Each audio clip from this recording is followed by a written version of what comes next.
भगवान शंकर का चरित्र।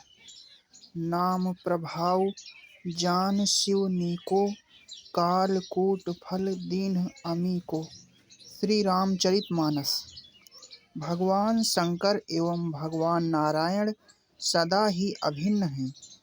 आराधकों की रुचि एवं अधिकार भेद से उन्हें अभीष्ट आराध्य रूप का अवलंबन देने के लिए वे एक सच्चिदानंद घन ही नित्य मंगलमय दो रूपों में स्थित हैं।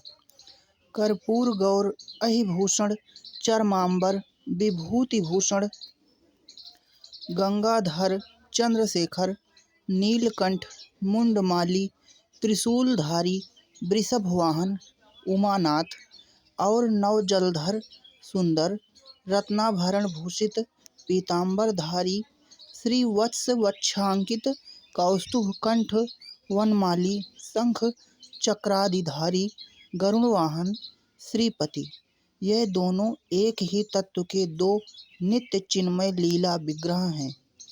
इनमें से किसी में भेद बुद्धि करने वाला किसी एक का आराधक हो तो वह अपनी भेद बुद्धि से अपने ही आराध्य का अपमान कर रहा है, यह उसे समझ लेना चाहिए।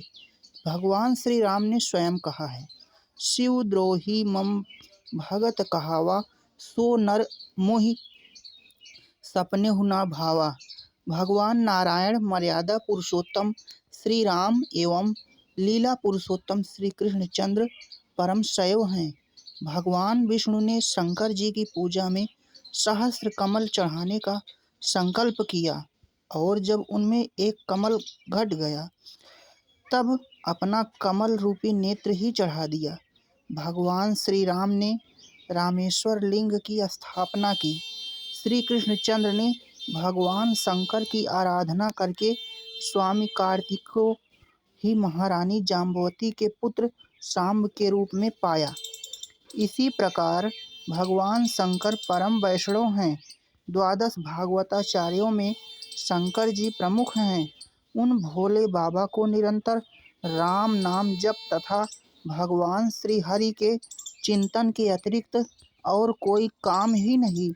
अपने अभिमुक्त धाम काशीपुरी में मरने वाले प्रत्येक प्राणी को राम इस तारक मंत्र का उपदेश मृत्यु क्षण में करके शंकर जी उसे मुक्त कर दिया करते हैं। श्री वल्लभाचार्य का पुष्टि मार्ग शुद्धाद्वैत वैष्णव संप्रदाय मूल में भगवान शंकर से ही प्रवर्तित हुआ है। अनेक अन्य वैष्णव आराधना ग्रंथ एवं ऐसी उपासना परंपराएं हैं जिनके आदि आचार्य भगवान शंकर जी हैं। भगवान विष्णु और भगवान शंकर दोनों ही नित्य एवं चिन्मय हैं। भगवान ब्रह्मा के भ्रू मध्य से तो नील लोहित रूपों में रुद्र की अभिव्यक्ति हुई है। कर्पूर गौर त्रिनयन भगवान शिव का श्री विग्रह नित्य है। भगवान शंकर की मंगलमयी अनंत लीलाएं हैं। उनमें से उनका हलाहल पान तो लोक मंगल का मूल ही है। देवता और दैत्य दोनों मिलकर क्षीर सिंधु का मंथन कर रहे थे। मंदराचल को मथानी बनाकर उसमें वासुकी नाग को लपेटकर वह समुद्र मथ रहे थे। भगवान नारायण ने कच्छप रूप से मंदराचल को अपनी पीठ पर ले रखा था। जब देवता और दैत्य थक गए और कोई परिणाम न हुआ तब स्वयं भगवान विष्णु अपने हाथों में वासुकी का सिर तथा उसकी पूंछ पकड़कर समुद्र मथने लगे। अमृत पाने के इस प्रयत्न में पहले समुद्र से घोर हलाहल विष निकला। भगवान विष्णु तथा सभी देवता समुद्र मथने में लगे थे। प्रजापतिगण ने देखा कि हलाहल संसार में व्यापक होता जा रहा है और उसकी ज्वाला से संसार के जीव नष्ट हो रहे हैं। प्रजा की रक्षा का उत्तरदायित्व प्रजापतिगण पर है। वह लोग दूसरा कोई रक्षक ना देखकर भगवान शंकर की शरण में गए और स्तुति करके उन्होंने आशुतोष प्रभु को प्रसन्न किया। भगवान विश्वनाथ ने विष से आर्त एवं पीड़ित जीवों को देखा और उन दया मैंने भवानी से कहा, देवी, यह बेचारे प्राणी बड़े ही व्याकुल हैं। यह प्राण बचाने की इच्छा से मेरी शरण में आए हैं। मेरा कर्तव्य है कि मैं इन्हें अभय करूं, क्योंकि जो समर्थ हैं उनकी सामर्थ्य का उद्देश्य ही यह है कि वे दीनों का पालन करें। साधुजन अपने क्षणभंगुर जीवन की बलि देकर भी प्राणियों की रक्षा करते हैं।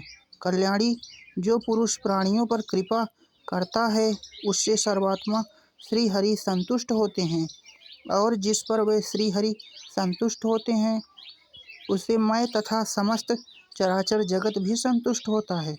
महाशक्ति को अपने आराध्य की अनुकंपा में बाधा तो देनी नहीं थी। उन ममतामयी को भगवान विश्वनाथ का प्रभाव सर्वथा ज्ञात था। उन्होंने अनुमोदन किया और भगवान शंकर ने उस व्यापक हलाहल विष को अपनी हथेली पर एकत्र करके भगवान का नाम लेकर पान कर लिया।